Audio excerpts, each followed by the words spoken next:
প্রিয় মানুষের ভালোবাসা এখন চুলোয়। কথাটা শুনতে কিরকম লাগছে? একটু কেমন যেন না, যে প্রিয় মানুষের ভালোবাসা চুলোর মধ্যে ঢুকিয়ে দিলাম। এটা কেমন হলো? এটা তো ভালো কিছু না, তাই না? প্রিয় মানুষের ভালোবাসা মাথায় রাখতে হয়, কিন্তু আমারটা এখন চুলোয়। এখন আসল ঘটনা বলি। কালকে আমার কি বলবো, জানে জিগার বলতে পারো, ভালোবাসার মানুষ বলতে পারো, আত্মীয়র চেয়েও অনেক ঘনিষ্ঠ বলতে পারো, এরকম একজনের বাংলোতে গিয়েছিলাম বেড়াতে। আমার প্রায় 30, 32, 33 বছরের আগের থেকে সম্পর্কে জর্জরিত আমরা। সেই বান্ধবী পলিনের একটা বাংলো আছে, ওটা হচ্ছে বাংলো, এখন বাংলো, কিছুদিন পরেই ওটা ভেঙে টেঙে হয়তো ওর শিল্প প্রতিষ্ঠান হবে।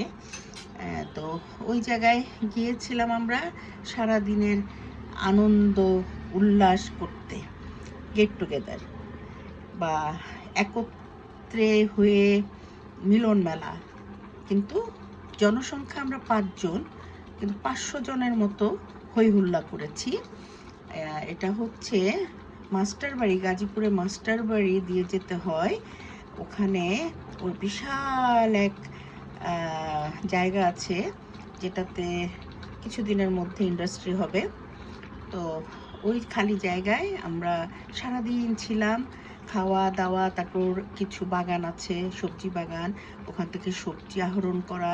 তো আমাদেরকে প্রচুর পরিমাণে আপ্যায়ন করা হয়েছে, সকাল থেকে ধরে রাতে আসার আগ অবধি আমাদেরকে নানান রকম খাবার, নানান রকম পিঠার থেকে শুরু করে বিকেলের নাস্তা, দুপুরের খাওয়া, পর্যাপ্ত আয়োজন ছিল।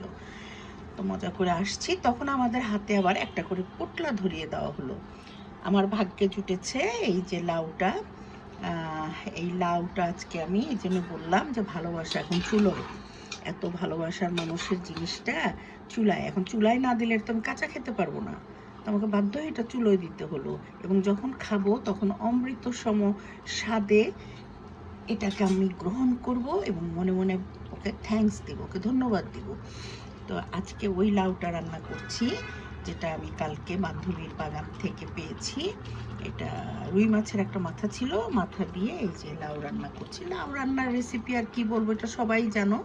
তো ওই জাস্ট দেখানো যে ভালোবাসা চুলোয় কিভাবে গেল, ওটা দেখাতে গিয়ে এতগুলো কথা বললাম, রান্নাটা দেখালাম।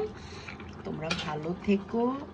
একটু রসিকতা তো করতেই হয়, সবসময় খালি রান্না রান্না রান্না, এগুলো তো আর সবাই করে, এগুলো তো আর মানুষের বিনোদনের আর কতটুকু অংশ জুড়ে থাকে। এর বাইরেও যে অনেক কিছু আছে, সেগুলো নিয়ে আমরা নাড়াচাড়া করি, সেগুলো নিয়ে আমরা কথা বলি, সেই কথারই একটা অংশ আমি তুলে ধরলাম।